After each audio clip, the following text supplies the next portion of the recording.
Welcome into the PFF NFL Daily. Today, discussing our favorite picks from rounds 1 through 7. Favorite picks of the NFL draft. It could be anybody, Sam. Let's get into the ones that we really liked. We're skewing positive here, okay? So just go with the ones that we really liked. Give me one of your favorite picks of the draft.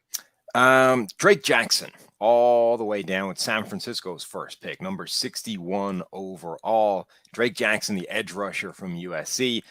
There's literally nobody in this draft that can match Drake Jackson's bend and dip and, cornering ability as an edge rusher. The thing you want to see, that Von Miller type of pass rush, the Robert Quinn type of pass rush, the picture perfect thing that's in textbooks that, is exactly what everybody is searching for when they're looking for edge rushers.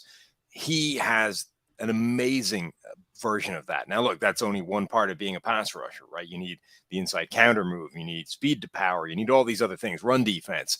But that particular skill set, Drake Jackson has in abundance. And, the 49ers are looking to replace a guy like Dee Ford, the speed rusher, the edge rusher in that defense, not necessarily the all-around guy that Nick Bosa is.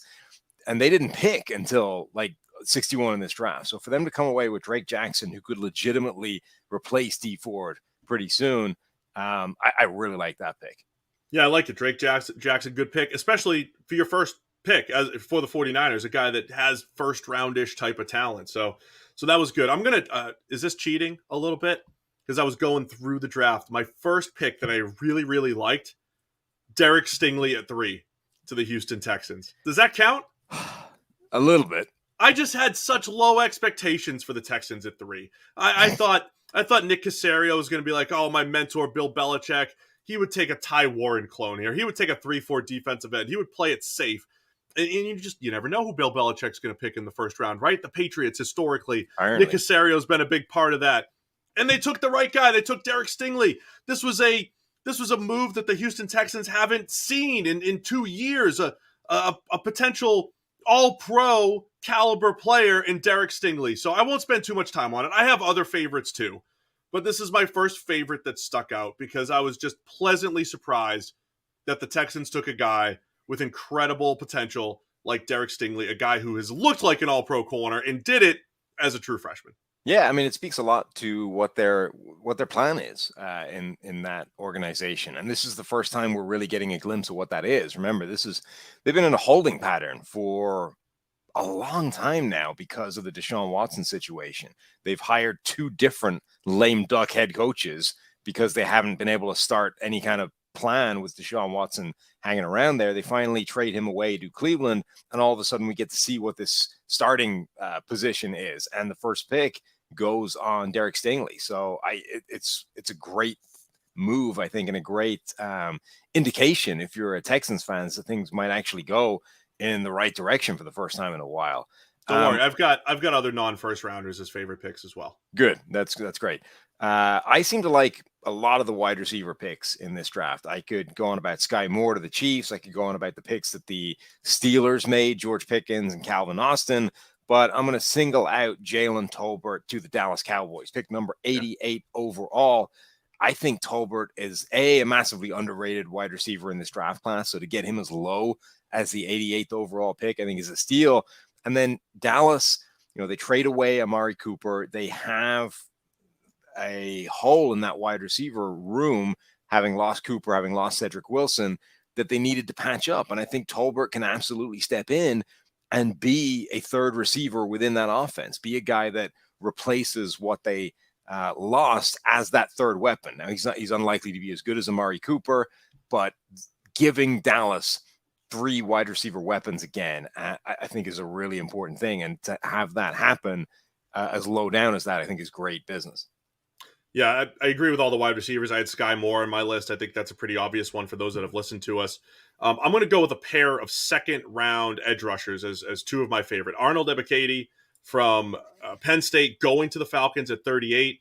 And then the very last pick of the second round, you have Nick Bonito going to the Denver Broncos. Last pick of the second, right, at number 64. So those are 2 guys that graded extremely well, especially Bonito. He was one of those guys that graded well, was a little undersized. Maybe he bulked up for the combine, got over 245, probably plays a little bit less than that. And so there are some concerns. That's why he ends up, from a bulk and winning with power standpoint. But I think Benito can win as a designated pass rusher. You add him in with Bradley Chubb and Randy Gregory there. I think he's got some versatility to his game as well if you want to play him off ball a little bit, do some different things with Benito. And then Ebiketie, a guy that has that combination of production and measurables.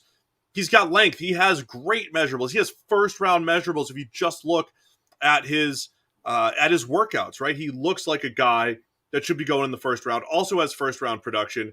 Awesome year last year at Penn State after transferring from Temple. So I like both of those players, guys that I was going to like no matter who took them, especially if it went in the second round. Ebiketie, I thought, could have stuck into the first, so getting him in the 30s I thought was great value. Yeah, and I think people undervalue how much designated pass rusher can be on the field in today's NFL.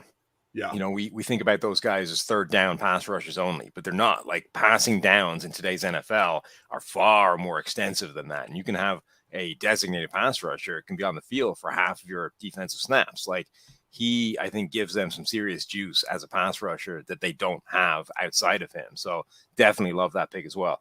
You could pick pretty much anybody from the Kansas City draft. Like, they just ticked off value all the way down the draft. I think did a great job across the board, but I'll go with Darian Kinnard, their 5th round pick, 145 overall. He could start for them. Legitimately, that offensive line obviously is in good shape. They hit on the draft last year. If he's anything like capable of replicating the success they had from last year's draft evaluation, he could push Lucas Niang to start at right tackle. That would give them a third guy on a dirt cheap rookie contract and potentially upgrade what would be the weakest spot along that offensive line, even if it isn't a particularly weak spot. So I love Kinnard as value. And I think, again, the idea that you could potentially snag a starting caliber player that low down the draft is phenomenal. Right now, you can get 25% off any PFF subscription using the code NFLPOD. What can you get? Well, you get all of PFF's locked article content, fantasy football rankings and projections are coming soon, data and grades for the entire 2021 season, of course, the upcoming 2022 season, and much, much more, including the draft guide for the draft that just came out. Support the pod. Use promo code NFLPOD for 25% off any sub. Yeah, I'm with you on Kinnard, and he's one of those guys, too. A lot of the NFL liked him as a guard. He struggles with power sometimes and the whole deal, but I think the Chiefs have the flexibility to give him a shot at right tackle. They don't need a right guard right now. Give him a shot at tackle, see if he could maybe steal that spot from Lucas Niang, as you said. I'm going to go with a tackle as well. 3rd rounder, Bernhard Raimann from the Indianapolis Colts. I said it wrong again. Ever since I learned how to say it, I think I keep saying it wrong. But he goes at number 77 overall.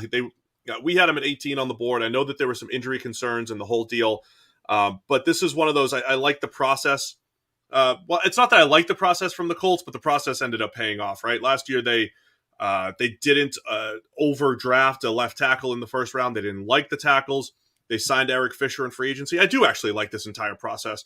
And as things fell to them, they get a guy like Bernhard Raimann. Of course, a former tight end at Directional Michigan, converted tight end. That's how you go into those schools. Aren't they all? So he's got upside. He's just learned how to play tackle over these last few years. Extremely productive, 90-plus grades, PFF last year. And this is awesome if you could pick a starting tackle in the 3rd round. Stealing starters rounds 3, 4, or 5, man, that is always good business. I think the Colts may have done it. Yeah, I mean, it sounds like Raimann fell because of concerns about his knee. But if that holds up, it sounds like it was a potentially kind of degenerative or a thing that might place a cap on his career as opposed to something that's going to stop him being on the field year 1, year 2. So from that perspective, yeah, if they've managed to snag a quality starting left tackle that low down the draft, it is great value, I think, regardless of whether or not his knee proves to be a problem down the line. Last pick I have, Carolina Panthers went into this draft with not an awful lot of room to maneuver or margin for error. They got an offensive tackle at the top of the draft. They end up getting Matt Corral in the 3rd round to answer some kind of answer quarterback.